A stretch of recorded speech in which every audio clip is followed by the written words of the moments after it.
These are dark times to be living in the so-called United States of America. The Trump regime seems to believe that the assassination of Charlie Kirk is the Reichstag moment that they have been waiting for.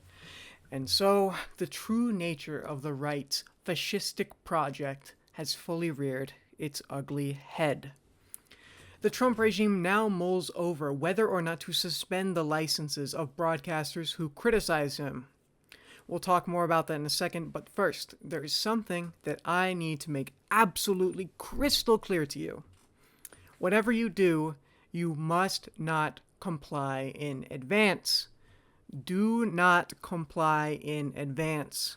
Free speech will not die until there are no dissenters left to speak out. Hello everyone, my name is Francis, and welcome to the Anti-Fascist Atlas. On Thursday, the FCC threatened ABC and Disney over remarks Jimmy Kimmel made on his late-night show. We hit some new lows over the weekend with the MAGA gang desperately trying to characterize this kid who murdered Charlie Kirk as anything other than one of them and doing everything they can to score political points from it. In between the finger-pointing, there was grieving. On Friday, the White House flew the flags at half-staff, which got some criticism. But on a human level, you can see how hard the president is taking this. My condolences on the loss of your friend Charlie Kirk. May I ask, sir, personally, how are you holding up over the last day and a half, sir? I think very good. And by the way, right there, you see all the trucks? They've just started construction of the new ballroom for the White House, which is something they've been trying to get, as you know, for about 150 years. And it's going to be a beauty. Yes. He's at the fourth stage of grief, construction. There's demolition, construction.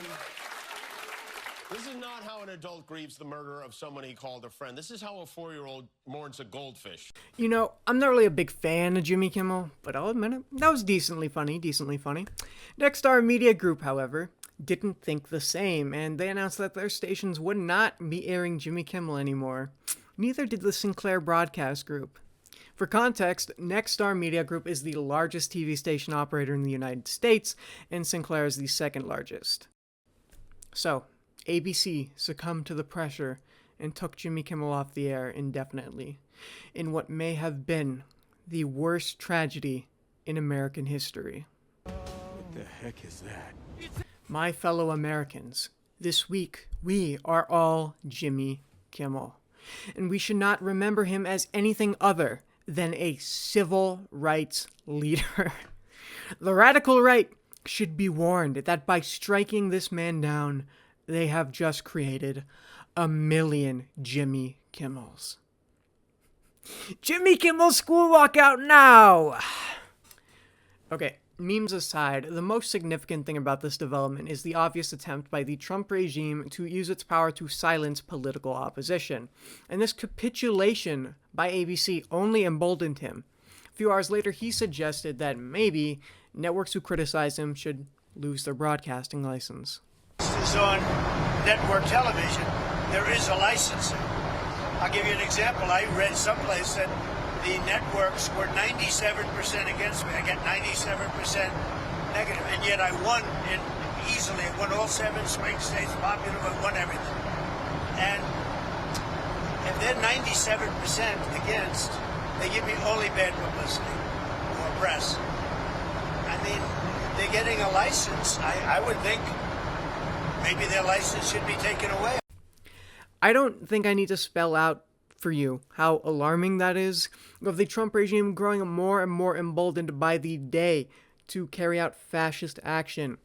They have been openly pressuring employers to fire anyone who speaks out against Charlie Kirk in the wake of his assassination, even people who just quote Charlie using quotes that don't paint him in the best light. Combine that with the disappearances of victims of the horrific alligator Auschwitz, the deportations without any due process, the horrific concentration camps being built to house undesirables, the FBI considering labeling transgender people a potential terror threat, the military occupation of our cities, and you get a very clear picture. This administration is fully and unapologetically fascist. There are countless parallels you can draw between Hitler taking power in the 1930s and Trump's power grabs today. The rhetoric, the slow but steady calls to eradicate civil liberties, the scapegoating, the nationalism, the calls to expel the undesirables, it's all the same.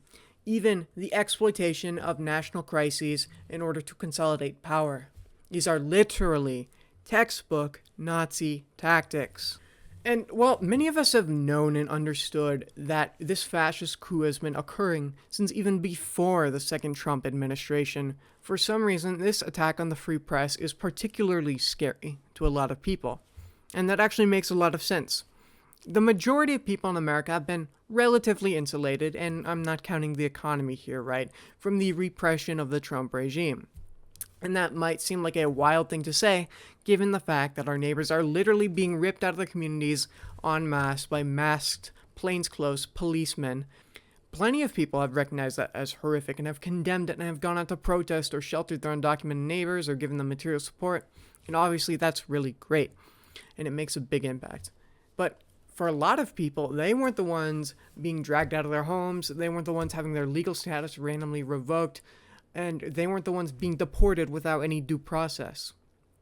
They weren't the ones losing the right to live their lives the way they wanted to. They weren't the ones being labeled violent extremists solely on the basis of being themselves. They weren't the ones being painted as responsible for every single issue in modern society.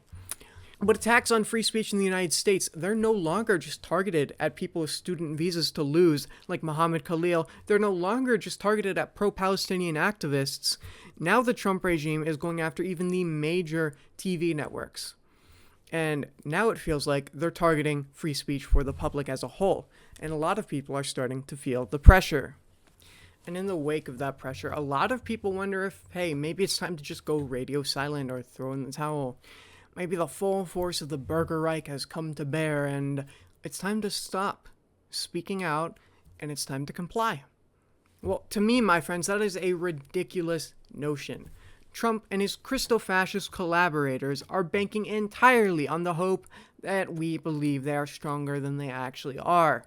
They want you to believe that their regime has the mandate of the people. They want you to believe that their victory is inevitable. But in reality, they're deeply unpopular, they're wildly incompetent, and in comparison to the power of the people, they are pathetically weak. And that is why they are banking on us complying in advance. Because without resistance, no matter how weak they are still empowered to enact their fascist agenda. And that is why we must have the courage not to comply in advance. It's okay to be afraid. Hell, I think you'd be stupid not to be at least a little afraid. But the definition of courage isn't having no fear whatsoever. Courage is the measure of one's ability to take action in spite of the fear they feel. And right now, most of us still have the privilege of being able to speak out against the horrors being carried out at home and abroad. We must continue to use that privilege to continue to speak out and to stand up for the downtrodden, whether they are our neighbors at risk of being ripped out of their homes, whether they are the scapegoats used by the rich and powerful, or whether they are defenseless and subject to constant bombing and starvation. Because that is the duty of those with power. And we have a lot more power than you'd think. Thank you all so much for watching today's video. Thank you to Samus for editing today's video. If you enjoyed today's video, please consider liking, commenting, subscribing. Also, you can follow me on Twitter and join our Discord in the description below. Hope you all have a fantastic rest of your day, and I'll catch you in the next one. Peace.